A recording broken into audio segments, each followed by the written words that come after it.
Hey guys, সবাই কেমন আছো? আগের দিন বিরিয়ানি খেতে গিয়েছিলাম সবার সাথে, কিন্তু সেখানে গিয়ে আমি হঠাৎ খুব অসুস্থ হয়ে পড়ি। বাড়িতে থাকার সময় থেকে শরীরটা একটু খারাপ খারাপ লাগছিল, কিন্তু ঘোরাটা তো মিস করতে পারি না।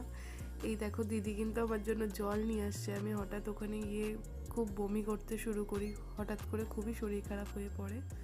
তারপর দিদি জল এনে দেওয়ার পর জলটা খেয়ে অনেকটাই সুস্থ লাগছিল আমার। সবাই কিন্তু ডিসিশন নিয়েছিল যে ওখানে বসে আর খাবে না, সবাই বাড়িতে নিয়ে এসেই খাবে, পার্সেল করিয়ে নিয়ে আসবে। কিন্তু আমি ভাবলাম না, একটা জায়গায় ঘুরতে এসেছি, এখানে না বসে খেলে ঠিক মজাটা আসে না। তো সেই সাহস নিয়ে আমিও এগিয়ে গেলাম। জায়গাটা তোমরা কে কে চিনতে পারছো অবশ্যই কমেন্টে জানিও।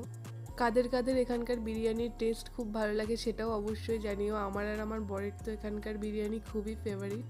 তাই জন্য আজকে দিদি আর জামাইবাবুকে নিয়ে আমরা পৌঁছে গেলাম এখানটাতে। তো ভেতরে ঢুকে সিট পাচ্ছিলাম না বলে একটুখানি নিজেকে আয়নায় দেখে নিচ্ছিলাম। এই দেখো, যারা অনেক দিন আসেনি তাদের জন্য কিন্তু প্রাইস লিস্টটাও আমি ঠিক ক্যাপচার করে নিয়েই এসেছি। এখানে অমিত আর জামাইবাবু বসে পাশাপাশি গল্প করছিল, তো আমি ওয়েট করছিলাম। আসলে আমার শরীরটা ভালো লাগছিল না, তো কিছুতেই মন লাগছিল না। তো কিছুক্ষণ পর আমাদের বিরিয়ানিটা দেখো দিয়ে গেল। আমার খুবই পছন্দের একটা মাংসের পিস পড়েছিল, কিন্তু আনফর্চুনেটলি আমি খেতে পারিনি।